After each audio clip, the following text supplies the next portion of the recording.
কি চলছিল এর আগের দিনে? পলিটি। পলিটির আজ 3rd ক্লাস হবে, ঠিক আছে।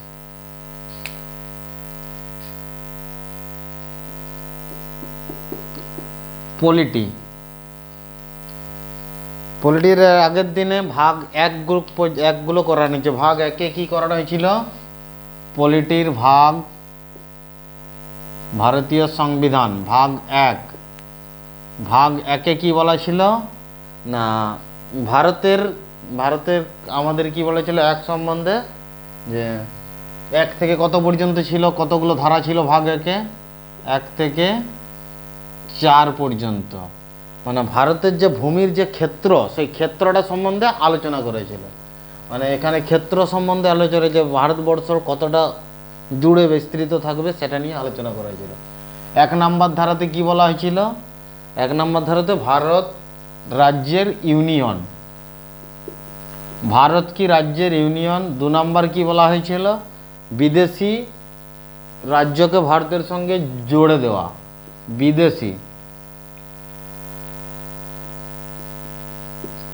বিদেশি রাজ্যকে জোড়া। 3 নম্বর কি? আভ্যন্তরীণ, মানে দেশের মধ্যে কোনো রাজ্যের বিভাজন, দেশের মধ্যে কোনো রাজ্যকে, আভ্যন্তরীণ কোনো রাজ্যের বিভাজন, রাজ্যের বিভাজন জন। 4 নম্বর ধারায় কি বলেছিলাম? 2 এবং 2 নম্বর এবং 3 নম্বর ধারা কি? 368 বাইরে, 368 লাগু হবে না, 368 বাইরে, 368 ধারার বাইরে, 368 বাইরে। এগুলো বলা হয়েছিল কি আমাদের 1 নম্বর ভাগে। এরপর যখন ভারতবর্ষ স্বাধীন হয়, স্বাধীনতার পর 1947 সালে আমাদের ভারতবর্ষ যখন স্বাধীন হয়, স্বাধীনতা হওয়ার পর ভারতবর্ষকে ইংরেজরা এমনভাবে করে গিয়েছিল, মানে যেমন খোলা ষাঁড় সেই রকম ছেড়ে দিয়েছিল পুরো ভারতবর্ষকে, সেই রকম ছেড়ে দিয়েছিল। তো ছেড়ে দেওয়ার পরে কি হবে, মানে পুরো দেশটাকে যে ছেড়ে দিল, ইংরেজরা যখন ভারত ছেড়ে চলে যাচ্ছে, ব্রিটিশদের ক্ষেত্রে একটাই কি, ওরা যখন কোনো জায়গায় যায় সেই জায়গাটাকে পুরো একবারই ধ্বংস করে ছেড়ে দেবে। যেমন আমেরিকা যদি কোনো জায়গাতে, আমেরিকা যদি যায় কোনো জায়গায়, যেমন আমেরিকা সিরিয়া, তারপর ইরাক, এই জায়গাগুলোকে যখন ধ্বংস করেছে, সেই জায়গাগুলো কি সম্পূর্ণভাবে একবারে ডিস্ট্রয় করে দেবে। আফগানিস্তান ওদের বাবার জায়গা কি, যেমন আফগানিস্তান, রুশ কতক দিন এলো, তালিবান তৈরি হলো, তালিবান তৈরি হওয়ার পর আমেরিকা কিছুদিন ওখানে যে কবজা করে রইল, মানে সম্পূর্ণ আফগানিস্তানকে পুরো বরবাদ করে দিয়েছে একবারই। তো এগুলো কি, ওরা যে জায়গাটাকে যাবে সেখানটাকে সম্পূর্ণভাবে বরবাদ করে দেবে। সেম আমাদের ভারতবর্ষকে সেম অবস্থায় যখন স্বাধীন করলো তখন ছেড়ে দিল। তো সেই অবস্থায় শেষ যে আমাদের কে ছিল না, লর্ড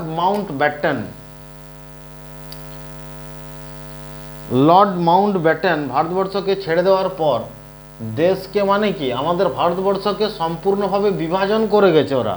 ভারতের থেকে ভারতকে সম্পূর্ণভাবে ভাগ করে টুকরো টুকরো করে পরে ওরা গিয়েছে।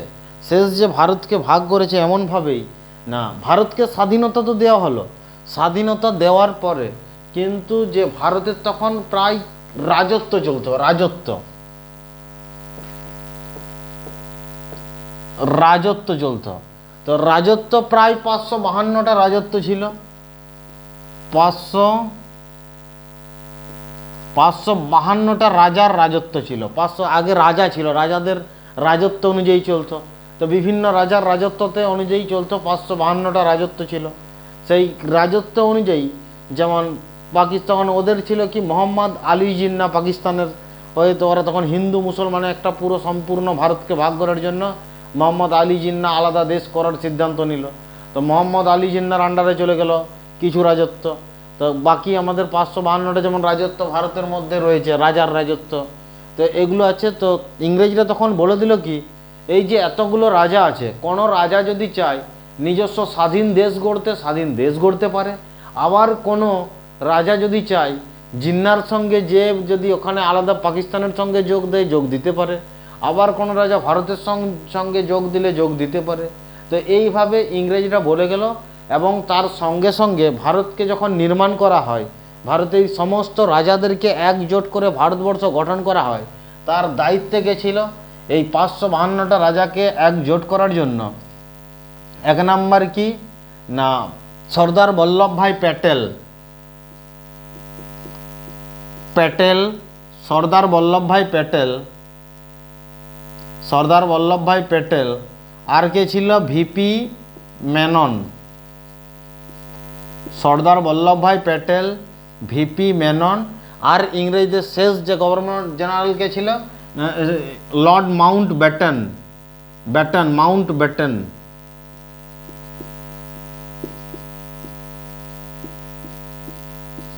Lord Mount Batten. এই তিনজন মিলে কি আমাদের ভারতবর্ষের সমস্ত দেশকে গঠন করতে সাহায্য করেছিল। তো এর উপস্থিতিতে ছিল তখন কি ছিল না, যখন পাকিস্তানের যেমন মোহাম্মদ আলী জিন্নাহ বলল কি পাকিস্তান আমাদের আলাদা দেশ করব, ওদের ধার্মিক দিক দিয়ে শুরু করে একটা আলাদা দেশ তৈরি করতে শুরু করলো। তো সেই অবস্থায় কি আমাদের ভারতের যেমন ইন্ডিয়ার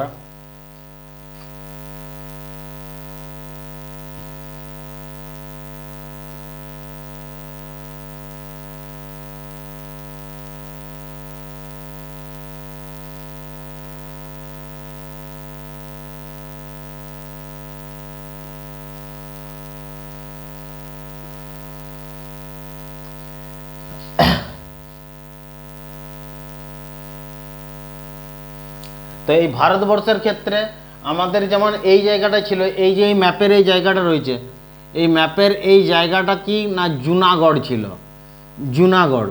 তো এই ভিপি মেনন এবং সর্দার বল্লভভাই প্যাটেল, জওহরলাল নেহেরু, তো জওহরলাল নেহেরু আমাদের প্রথম প্রধানমন্ত্রী ছিল।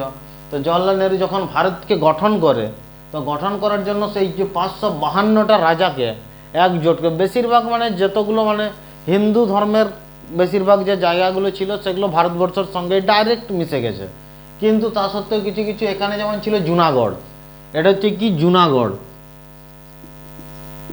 জুনাগড়, জুনাগড়ের যে রাজা ছিল সেই রাজা কি বলল না আমি পাকিস্তানের সঙ্গে মিশে যাব। আর জুনাগড়ের বেশিরভাগ আমাদের কি ছিল না, বেশিরভাগই ছিল হিন্দু জনগণ ছিল, ওর যে পাবলিক ছিল বেশিরভাগ হিন্দু ছিল। তো জুনাগড় ও বলতে চাইছিল কি আমি পাকিস্তানের সঙ্গে মিশবো। তো পাকিস্তানের সঙ্গে মিশবো যখনই বলতে চাইলো, তখন সর্দার বল্লভভাই প্যাটেল করলো কি না এই চারিদিকে ইন্ডিয়ান আর্মিকে এখানে চারিদিকে একে ঘেরাও করে দিল। ইন্ডিয়ান আর্মিকে ঘেরাও করার পর এখানে জনগণ যখন ছিল, যে পাবলিক ছিল, সমস্ত পাবলিককে বলে দেবে যে একটা ভোট করে দিল, মানে একটা জনমত, জনগণের যে মত সেটা একটা সংগ্রহ করে ভোটদানের মাধ্যমে জুনাগড়কে করলো কি না তোমরা ভারতের সঙ্গে থাকতে চাও না পাকিস্তানের সঙ্গে থাকতে চাও। তখন এরা জনগণ ভোট দিয়ে করলো কি ভারতের সঙ্গে থাকতে চাই, এখানে একটা জনমত সংগ্রহ করে এখানে জুনাগড়কে ভারতের সঙ্গে জুড়ে দিল। তখন রাজা সমস্ত পাবলিককে কি রাজার বিরুদ্ধে মানে উস্কে দিল, উস্কে দিতেই রাজাকে এমন অত্যাচার করতে থাকলো, রাজা আপনি সোজা চলে গেল কোথায় না পাকিস্তানে। পাকিস্তানে গেল, সব থেকে জুনাগড়ের যে রাজা ছিল 800 কুত্তা মানে পালন করেছিল। এই 800 কুত্তা যে পালন করেছিল সমস্ত কুত্তাকে নিয়ে পাকিস্তানে গিয়েছিল। মোহাম্মদ আলী জিন্নাহ মনে করলো প্রচুর ধন সম্পদ নিয়ে আসবে, কিন্তু সে তো কিছুই নিয়ে আসেনি, 800 কুত্তা নিয়ে গেছে। এই 800 কুত্তা নিয়ে কি করবে মোহাম্মদ আলী জিন্নাহ? তো এই জুনাগড়কে এখানে জনমত সংগ্রহ করে জুনাগড়কে আমাদের ক্যাপচার করেছিল সর্দার বল্লভভাই প্যাটেল। এখানে ইন্ডিয়ান আর্মি দিয়ে জনমত সংগ্রহ করা হয়েছিল। তারপর এখানে আরেকটা কি ছিল, জুনাগড়ের পরে এখানে হায়দ্রাবাদ, এখানে কি ছিল হায়দ্রাবাদ। তো এই হায়দ্রাবাদের মধ্যে আমাদের কি না, হায়দ্রাবাদও আমাদের বলেছিল কি, হায়দ্রাবাদের যে রাজা ছিল সে বলেছিল আমি এটা পাকিস্তানের সঙ্গে আমি জুড়ে যাব। তো হায়দ্রাবাদের যখনই বলেছিল পাকিস্তানের সঙ্গে জুড়ব, তো এখানে ইংরেজরা যেহেতু পুরোটাই এখানে কন্ট্রোল করছিল, যে কাউকে জোর জবরদস্তি করে সেনা কাজে লাগিয়ে মানে কাউকে মেশানো যাবে না, স্ব ইচ্ছায় যে মিশবে।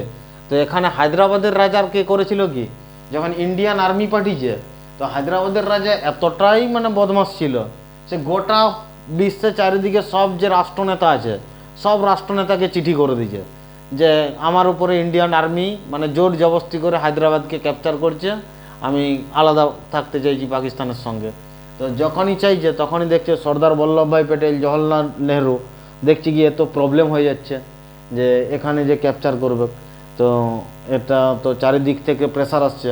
তখনই ইংল্যান্ড থেকে ফোন আসছে জওহরলাল নেহরুকে, এখানে সেনা কারবাই চলবে নাই, এখানে ডাইরেক্ট চলবে। তখন সর্দার বল্লভভাই প্যাটেল তখন বলছে না, সেনা কারবাই তো হয়নি, কোনো কিছু হয়নি, তাহলে এখানে আভ্যন্তরীণ কোনো যদি কিছু ঘটে তখন পুলিশ কাজ করে। তখন করলো কি, ইন্ডিয়ান আর্মিকে পুলিশের ড্রেস পরিয়ে পুরো রাজত্বকে একেবারে যা ছিল পুরো সম্পূর্ণভাবে একবারে পুরো ধ্বংস করে দিল, সম্পূর্ণভাবে এমন মারলো একবারে কুটে দিল। মারার পর যখন রাজাকে বললে দুটো অপশন দিল, হয় মরবে না ভারতের সঙ্গে মিশবে, দুটোর একটা, মরবে না ভারতের সঙ্গে মিশবে, একটু মরার থেকে ভারতের সঙ্গে মিশে যাওয়াটাই বেটার। তো যখনই দেখলো ওটা মৃত্যুর থেকে ভারতের সঙ্গে মিশে যাবে বেটার, তখন হায়দ্রাবাদের রাজা ভারতের সঙ্গে মিশে গেল। মানে এরখানে সর্দার বল্লভভাই প্যাটেল, ভিপি মেনন এরা যখন গিয়েছিল প্রত্যেকটা রাজার কাছে একটা করে সন্দেশ নিয়ে গেছিল যে আপনারা এখানে থাকুন, আপনাদের রাজত্ব সরকার মানে ক্যাপচার করবে না, রাজত্ব যেমন আছে থাকবে, আপনাদের যেমন সম্পদ যা কিছু আছে, যেমন রাজস্থানের রাজার সম্পদ আছে, মধ্যপ্রদেশের রাজার সম্পদ এখনও আছে, তো আপনাদের রাজত্ব যেমন আছে থাকবে, তো আপনাদের এগুলো সরকার ক্যাপচার করবে না, আপনারা ভারতের সঙ্গে মিশে যান। তো ওরা মিশে গেছিলো। তো হায়দ্রাবাদকে এরকম করে কি, এটার নাম হচ্ছে অপারেশন পোলো। এগুলো কোশ্চেন আসে, operation polo, operation polo Indian আর্মিকে পুলিশের ড্রেস পরে পাঠিয়ে হায়দ্রাবাদকে ভারতের সঙ্গে মিশিয়েছিল। তারপর আমাদের রইল কি না, এখানে জম্মু কাশ্মীর, জম্মু কাশ্মীর এখানে রইল কি জম্মু কাশ্মীর। তো এই জম্মু কাশ্মীরের মধ্যে যে শেষ যে ডোগরা শাসক ছিল, জম্মু কাশ্মীরের মধ্যে শেষ যে ডোগরা শাসক ছিল,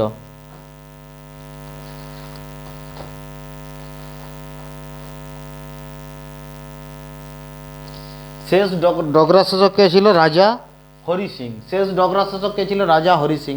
তো হরি সিং ওখানে জম্মু কাশ্মীরের ওখানে রাজা ছিল, শেষ ডোগরা শাসক রাজা হরি সিং ছিল জম্মু কাশ্মীরের রাজা।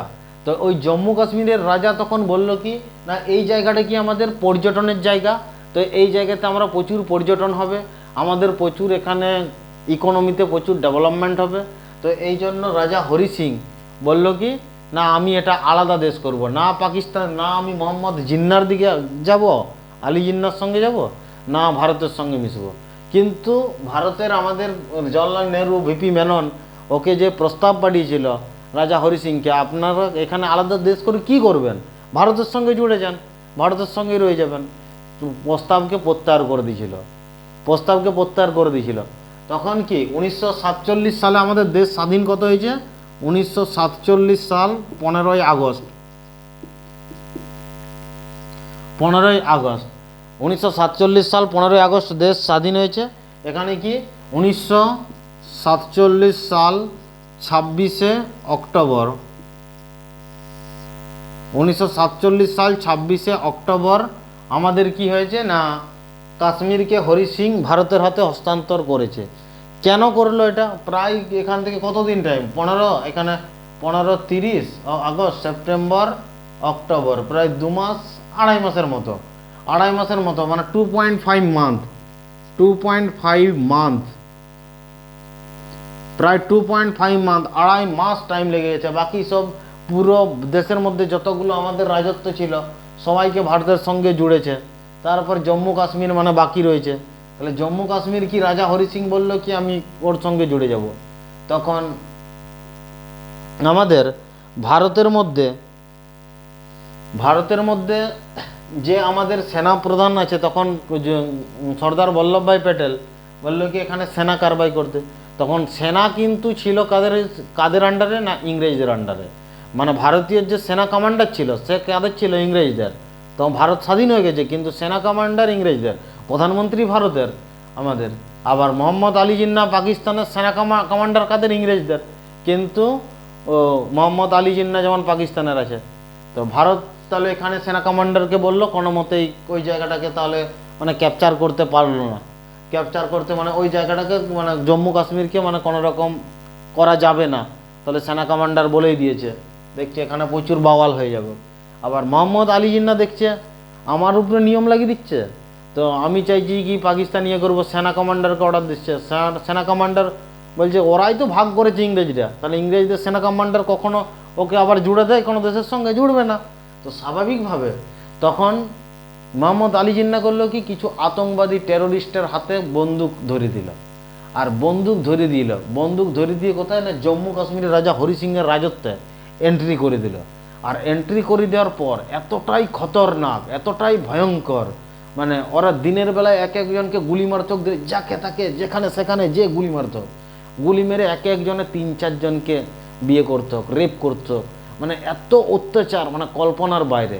যেন অত্যাচার করে করে করে করে একটা লিমিট পর্যন্ত যখনই ক্রস করে গেছে, রাজা হরি সিংয়ের মানে কি যখনই নিজস্ব আত্মীয় কাউকে যখনই দেখেছে যে ওর কোনো আত্মীয় ইয়ে করেছে, তখন খবর পেয়েছে 2-4 জন আত্মীয়কে তুলে নিয়ে চলে গেছে।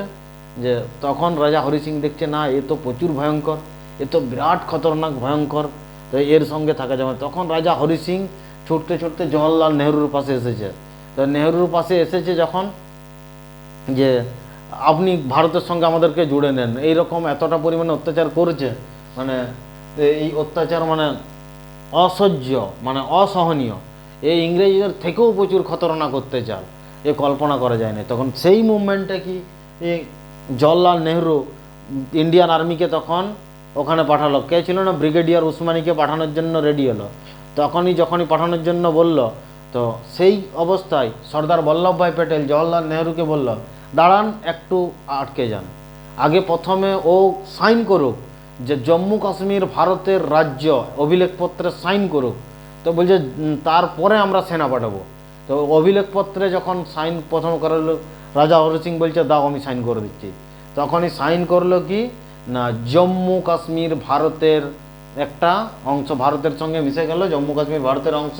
26শে অক্টোবর 1947 সালে সাইন করে দেওয়ার পর সর্দার বল্লভভাই প্যাটেল অর্ডার দিয়ে দিল কাকে না, ব্রিগেডিয়ার উসমানীকে।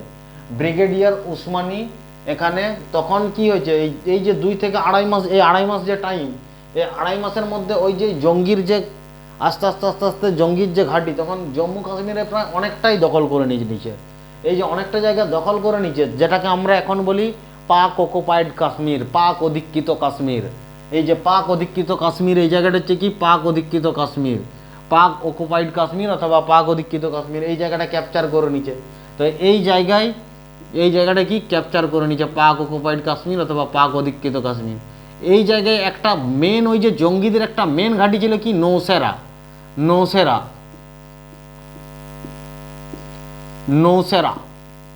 মেন জঙ্গিদের যে ঘাঁটি ছিল কি না, নৌসেরা।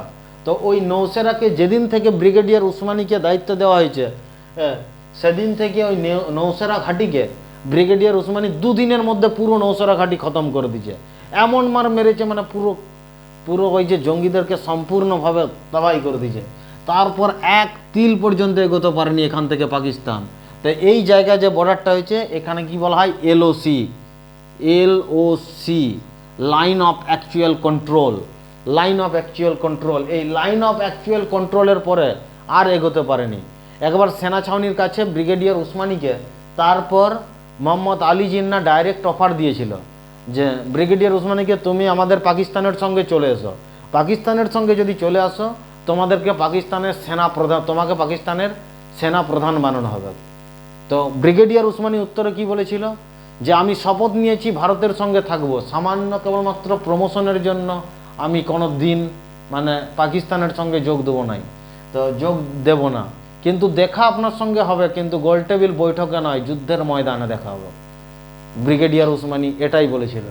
তো ব্রিগেডিয়ার উসমানী প্রচুর পরিমাণে লড়াই করেছিল।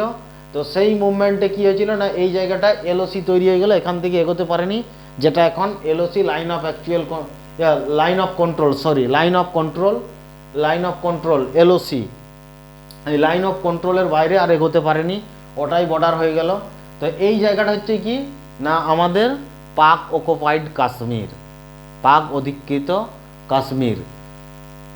এই পাক অধিকৃত কাশ্মীর এর পরবর্তীকালে তখন জওহরলাল নেহরু কি ছিল, উকিল, সর্দার বল্লভভাই প্যাটেল উকিল, রাজেন্দ্র প্রসাদ তখন এই জায়গায় যখন উকিল, VP মেনন, সব রাষ্ট্রসংঘে তখন কেস করে দিল, রাষ্ট্রসংঘে কেস করে দিল। তো এই রাষ্ট্রসংঘে কেস করে দেওয়া মানে কতদিন চলতে থাকবে দেখো। তো রাষ্ট্রসংঘে যখন আন্তর্জাতিক বিচারালয়ে যখন সেখানে বিচার হচ্ছে, বিচার হলে তখন ওখানে বলে দিল কি না, তখন বিচারের সময় কি বলছে না, এই জায়গাটাতে তোমরা যেমন জুনাগড়ে তোমরা জনমত সংগ্রহ করে ভোটদান করে তোমরা জুনাগড়কে মিশিয়েছ, তো এই জায়গাটাকেও পাক অধিকৃত কাশ্মীরকেও তোমাদেরকে ভোটদান করেই মিশাতে হবে এবারে ভারতের সঙ্গে। তখন তো ভারতের তো দেখছে পাবলিক যারা আছে তারা তো চাইছে ভারতের সঙ্গে থাকবো না, তো এই আম পাবলিককে যাতে ভারতের সঙ্গে থাকবো না, যদি ভোট ওই আন্তর্জাতিক বিচারের বিচার যদি চলে যায় তো এটাতে ভেটো পাওয়ার দেবে কে না, এই জন্যই তো ভারত রুশকে বলে, রুশ ভেটো পাওয়ার দিয়ে আটকে দেয় এই জায়গাটা ভারতের জন্য, তো ভারতের ফেভারের জন্য। তাহলে এই জায়গাটা করলো কি, এখন রাজা হরি সিং এর শেখ আবদুল্লাহ ওমর আবদুল্লাহ যখন ভারতের সঙ্গে মিশেছিল তখন 370 ধারা এখানে একটা আলাদা আইন পাস করেছিল যে জম্মু কাশ্মীরের লোকের সঙ্গে কেউ বিয়ে করতে পারবে না, এখানে জমি জায়গা কিনতে পারবে না, বাইরে থেকে এসে বসবাস করতে পারবে না, এরকম অনেকগুলো রেস্ট্রিকশন ধারা এখানে দেওয়া ছিল। তো এই 370 ধারা এখন বর্তমানে ভারতীয় সংবিধান থেকে এখান থেকে হাটিয়ে দেওয়া হয়েছে, যে 370 ধারাকে। এখানে যে আম পাবলিক বসতে পারবে, বিহার থেকে লোক চলে গেল, বেঙ্গল থেকে লোক চলে গেল, বিভিন্ন পুরো দেশ থেকে এখানে যদি লোক যেয়ে বসে যায়, এখান থেকে বসে যায়, তাহলে এদের কালচার আস্তে আস্তে আস্তে আস্তে আস্তে আস্তে বিহারি যদি এক জায়গায় যায় সে জায়গা আস্তে আস্তে আস্তে আস্তে আস্তে ক্যাপচার করতে থাকবে। ও কারুর দেওয়ালে যদি এমনি গোবর দিয়ে দেয় সে জায়গাটা তার হয়ে গেল বিহারিতে, মানে কেমন ক্যাপচারের ক্যাপাসিটি বুঝো। তো এরকম জায়গায় আস্তে আস্তে যদি কালচার মিশতে থাকে ভারতের সঙ্গে থাকতে থাকতে থাকতে থাকতে তো এই জায়গাটা একদিন একটা পজিশন চলে আসবে, এই জনমত সংগ্রহ করে ভোট যদি করা হয় তাহলে তখন ভারতের সঙ্গে হবে, এটা টাইম লাগবে আস্তে আস্তে। তো এই জায়গাটা যে জম্মু কাশ্মীরের বাকি যে জায়গাটা, এই জায়গাটা সবসময় কি থাকে, ডেভেলপড থাকে। জম্মু কাশ্মীরের যে বাকি জায়গাটা প্রচুর আমাদের ভারতবর্ষের যেমন ইকোনমিতে আরে চারিদিক থেকে উন্নত হচ্ছে, কিন্তু এই জায়গাটা তো উন্নত হচ্ছে না। তখন ওরা চাইবে কি যে আমরা ভারতের সঙ্গে মিশে যাইতে, যে এত কষ্টপথ থেকে বাকি জায়গাটা ভারতের সঙ্গে আছে, এত ডেভেলপমেন্ট, এত উন্নয়ন, এত school college rail line hospital, এত সুন্দর সুন্দর ট্যুরিজম স্পট বানিয়ে দিয়েছে। তো এই জায়গার জন্য কি পাক অধিকৃত কাশ্মীরের জায়গা এখানে চাইবে। এই জন্য কি পাকিস্তান করে কি মাঝে মাঝেই যে পরে এই জায়গাটাকে অশান্ত করার চেষ্টা করে, অশান্ত করার চেষ্টা করে। তো এই অশান্ত করার চেষ্টা করে ট্যুরিজম স্পটের উপর বেশি অশান্ত করার চেষ্টা করে। তো চেষ্টা করলে কী হবে, তাহলে এই জায়গাটা অশান্তি থাকবে, এই জায়গাটা উন্নত থাকবে না। যত মানে ডেভেলপমেন্ট কম হবে তত পাথর ছোড়ার লোক বেশি পাবে। এইগুলো সব পাকিস্তান সেই কারণেই করতে থাকে কন্টিনিউয়াসলি। এটার এখন যে বিদেশ আমাদের যে পলিসি সেটা যথেষ্ট স্ট্রং, এখন একটা দিলে তার বিপরীতে ঠিক রিটার্ন চলে যাচ্ছে। কিন্তু এই জায়গাটাকে এইভাবেই করা আছে। এই জায়গাটা আস্তে আস্তে আস্তে আস্তে যখন এই জায়গাটা নিজেদের মানে ভারতের জনসংখ্যা আস্তে আস্তে কালচার অ্যাডজাস্ট করে যাবে, যখন দেখবে জনমত সংগ্রহ করলে ভারতের সঙ্গে চলে আসবে, তখন জনমত সংগ্রহ করে ভারতের সঙ্গে পাক অধিকৃত কাশ্মীর মিলিয়ে নেবে। এই কারণেই মেলানো হয়নি। আন্তর্জাতিক বিচারালয়ের কারণে যদি একবার এখানে চলে গেছে, তখন যদি এখানে ডাইরেক্ট ক্যাপচার করে নিত তাহলে কোনো অসুবিধা হতো না, তখন তাহলে হয়ে যেত। তো এটা হচ্ছে এখানের হিস্ট্রি। এরপর আমাদের কি না পুরো ভারতবর্ষে, এই পুরো ভারতবর্ষে যে আমাদের ছিল তখন, তো এই ভারতবর্ষে এতগুলো রাজাকে রাজত্ব যখন মিশিয়ে দিল, এই যে প্রায় 552টা রাজত্ব মিশিয়ে দিল, এইগুলো রাজ্য, তাহলে 552টা রাজত্ব এতটা তো সম্ভব না। তো এগুলো 4টে রাজ্যে ভাগ করেছিল, ABCD। কটা রাজ্যে ভাগ করেছিল লেখে না, এগুলো সব নোটস করে নেবে।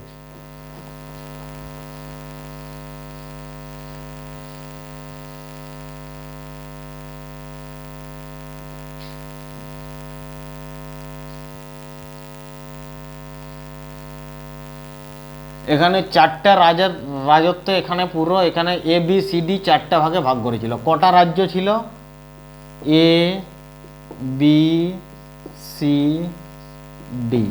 ডি শুধু ছিল আন্দামান নিকোবর দ্বীপপুঞ্জের জন্য, ডি রাজ্য ছিল শুধু কি আন্দামান নিকোবর দ্বীপপুঞ্জের জন্য।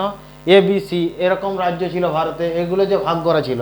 তো এই ABCD এই রাজ্যগুলো যে ভাগ করা ছিল, তো এই রাজার যে রাজত্ব ছিল সেই রাজ্যগুলোকে এরপরে একটা বৈঠক কমিটি গঠন করা হলো। সেই কমিটির তরফ থেকে কি বলা হলো না, ভারতবর্ষকে ভাষার দিক দিয়ে কি রাজ্য ভাগ করা চলবে না চলবে না? তখন আস্তে আস্তে আস্তে আস্তে কি উঠলো না, এখানে ABCD রাজ্য ছিল। তখন হায়দ্রাবাদের পেট্টু শ্রী রামালু বলে একজন লোক ছিল।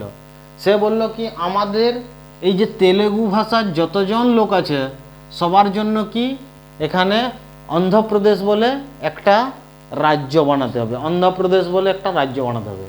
সে অনশন করলো। তো অনশন করার পর প্রায় 1 বছরের উপরে অনশন যখন করলো, অনশন করতে জওয়াহরলাল নেহরু বলল অনশন করা, আমার সরকারকে প্রেসারে ফেলা, অনশন করা, তো অনশন করেই যাও। তো অনশন করলো, যখন অনশন করেই যাও, তো ওর দাবি ছিল কি এখানে তেলেগুদের জন্য একটা আলাদা রাজ্য করতে হবে ভাষার ভিত্তিতে। তো এখানে তেলেগুদের জন্য অন্ধ্রপ্রদেশ রাজ্য করতে হবে। তো অনশন করতে পেট্টু শ্রী রামালু কী করলো কি অনশন করে করে করে করে মানে মরেই গেল, ওখানে তার মৃত্যু হয়ে গেল। আর মৃত্যু হয়ে যেতে একবার পুরো বাওয়াল তৈরি হয়ে গেল পুরো এই জায়গাটা, এমন হয়ে গেল পুরো জনগণ যে এরা ইংরেজদের থেকেও ভয়ানক। তো এই ইংরেজদের থেকেও ভয়ানক, তো এদের বিরুদ্ধে প্রচুর আন্দোলন। তখন জওয়াহরলাল নেহরু দেখছে যদি এত বড় আন্দোলন পুরো হয়, পুরো দেশকে সামলানোই মানে ক্রিটিক্যাল, সর্দার বল্লভভাই প্যাটেল, এর থেকে কি ওকে একটা ভাষার ভিত্তিতে রাজ্যের মর্যাদা দিয়ে দাও। তখন ওদেরকে বললো কি হ্যাঁ এটা আপনাদের জন্য একটা রাজ্য অন্ধ্রপ্রদেশ, একে মর্যাদা দিয়ে দিলাম। ভাষার ভিত্তিতে প্রথম রাজ্যের মর্যাদা পেল কে? ভাষার ভিত্তিতে, লিখে রাখো, ভাষার ভিত্তিতে রাজ্যের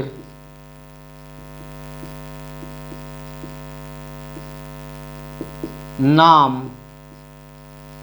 প্রথম তৈরি হলো কোথায়? প্রথম তৈরি হয়েছিল অন্ধ্রপ্রদেশ।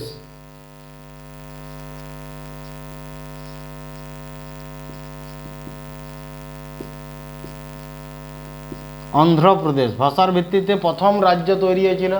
রাজ্যের নাম, ভাষার ভিত্তিতে রাজ্যের নাম প্রথম তৈরি হয়েছিল কি না অন্ধ্রপ্রদেশ। অন্ধ্রপ্রদেশ প্রথম ভাষার ভিত্তিতে প্রথম রাজ্য কি তৈরি হয়েছিল? অন্ধ্রপ্রদেশ। আর যেই অন্ধ্রপ্রদেশ তৈরি হয়ে গেল, তখন এখানে মারাঠারা কি বলল?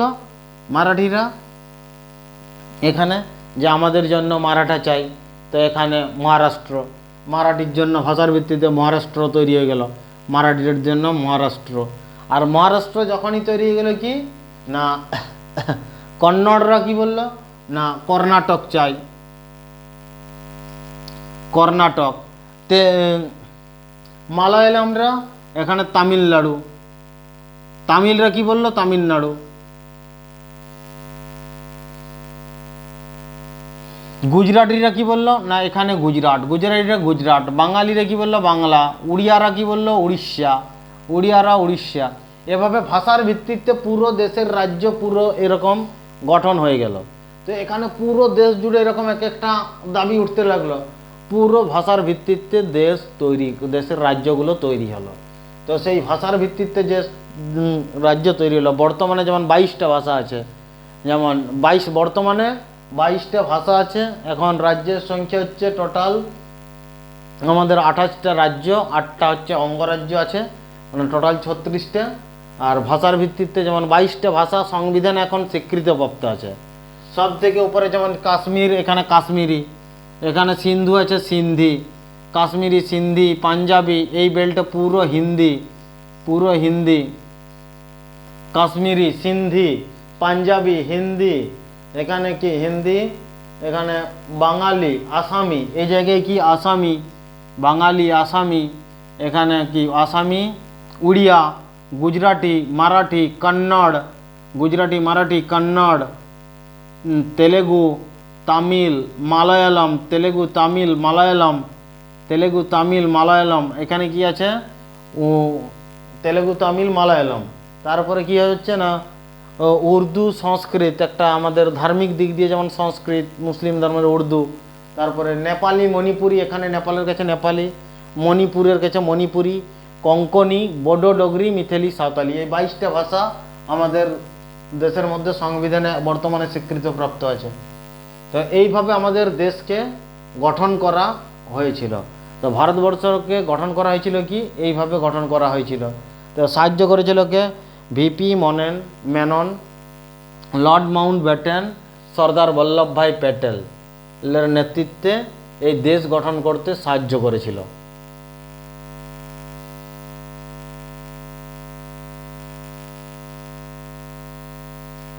আজকের ক্লাস এই পর্যন্তই। পরবর্তী ক্লাসে আমি নেক্সট টপিক নিয়ে আরও আলোচনা করব।